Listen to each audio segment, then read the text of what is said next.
we continue staying in our cocoon. So my remark, like the presenter said, is very, very broad. But I want you to understand that in all the presentations, including his own, you actually have got 3 houses and 3 classes of people. And you are mixing it up. When you mix it up, you don't see clearly. You see, science are the specialist people. They are the PhDs. They are the professors. They fiddle a lot in the laboratories. They work in workshops. They come up with the evidences. They write papers. But actually, if you concentrate on producing these PhDs and professors to produce knowledge, high-impact journal papers, and so on and so forth, you are not going to make any progress. They are not as important as you think, but they are not totally not important. You need additional people to power this house. And that is what takes you to the technology. The technology are the people who prove the concepts of the science. They are the people who filter the science and see what is useful for us. How can we use it? How can we fiddle with it and change it? And that is when technology comes out. A scientific paper is not technology, but a method that is prototyped to demonstrate to you that it works is technology. Now, this technology is useful for everybody. And if you jealously want to make sure that you utilize it and you get the benefit of it, then intellectual property comes into it. Intellectual property means property of the brain. Just like any property. Your house is your property, but if you don't have certificate of occupancy of that house, if somebody enters the house, you'll find it very difficult to kick him out. Your farm is your property. You need that piece of paper. Otherwise, if I start farming on your farm, it will be very difficult to kick me out. So intellectual property too is now the paper that protects that intellect. And patent, like the professor said there, is one of the most known. It's only a piece of paper that says, this guy has come up with this invention, novel, meaning that throughout the world, no one has ever thought of this. You know how difficult it is now to get a patent. And then it must have industrial application. People must use it to produce goods and services, to make money, to generate employment. This has to be included in that. And then, most importantly, it should be non-obvious. Meaning, even a professor in that field will wonder, how did you come up with this? These 3 ingredients is what gives you that piece of paper as a patent. And there are many other intellectual property. Trademark, you cannot sell it unless you have a mark. That bottle of water there, it has premium, Nestle premium. Peel that Nestle premium and leave the bottle there. Come next year, the bottle will still be sitting there. Nobody will drink it. But that piece of paper makes you feel comfortable. You crack it and drink it. You know that it's not acid, it's not alkali, it's not. So that is also intellectual property. The bottle itself, as you see, is very sexy, very nice to hold and so on. It's industrial design. That too is intellectual property, and so on and so forth. In the biological sense, you have all the varieties and so on and so forth to protect, and there are many experiences in this country to demonstrate that we are very, very weak in this.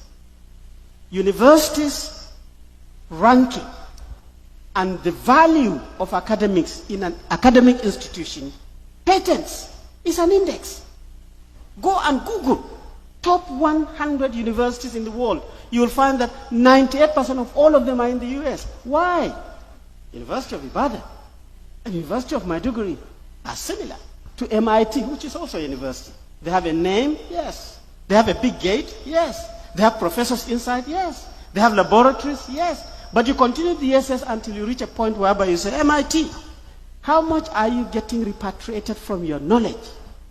These patents that you have licensed, the royalties coming back, they will quote in billions of dollars. Ask University of Benin, ask University of Ibadan, University of Maiduguri. They will tell you that they are waiting for government budget. Same, but that is the value of intellectual. So even when you have it protected with the IPR, that is not the end. In fact, I was telling Rose, this conference is supposed to celebrate, not to argue about GMOs and so on. I think this GMO debate is just because we're very religious. G is genetics, is genes. And religious people think gene is godly made. Don't mess up with it. And then you say modified, and then people will start saying you're playing God. And it has nothing to do with science and so on. It's just our religiousness that is affecting us. You know. So, the thing is, now, even when you get it protected, to move into the industrial phase, to see that professors are making, I have many professor friends in Germany, they own planes. When you go to their houses, they are mansions. And you tend to wonder, you're a professor, you're still in the university, and you have all these intellectual property licenses. So technology transfer is taking your technology protected, because you need the protection. Otherwise, industry will not touch it. Moved in, and there are many ways in transferring technology to get benefit. You can sell it totally and collect 10 billion naira. You can license it and get small as they sell it. You can do joint venture and many other methodologies. This we don't do.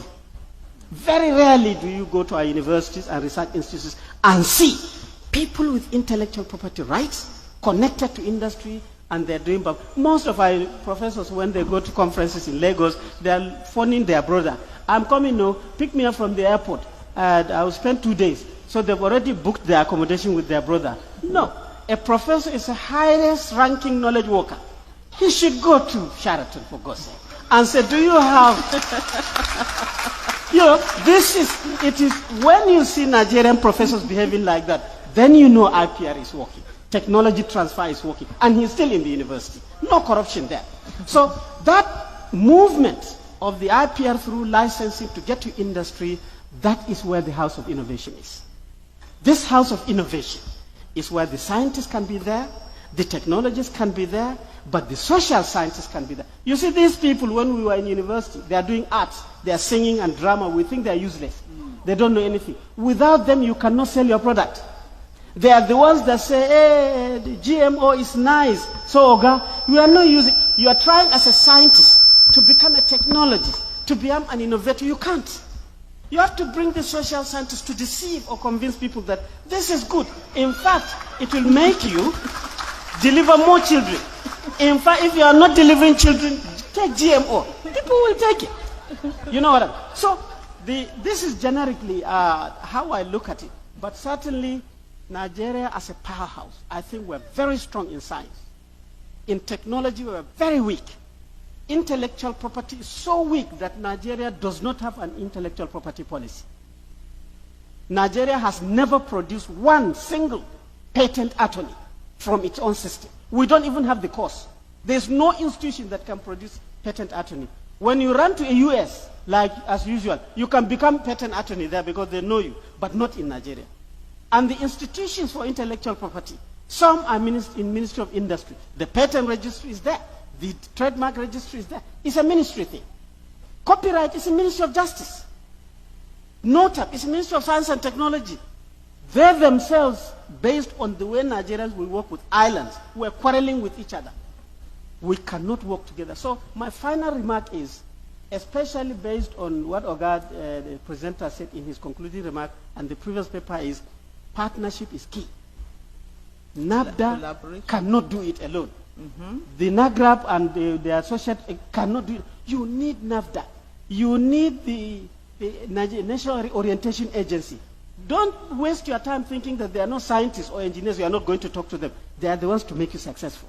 So there has to be a platform to make sure that all these people are interrelated. They are understanding GMO. So it's not us that you should explain to us GMO here. Explain it to National Orientation Agency. Explain it to the National Theatre. Explain it to the lawyers, and so on and so forth. When this happens, then you can find that the science house and the technology house and the innovation house, there's a Venn diagram. And the final overlap, where some of Nigerian science is becoming technology, creating jobs, creating wealth, employing young people, is also innovatively covered. That part is measurable. That research has never been done in Nigeria. Go to University of Ibadan, a lecture, a hall like this.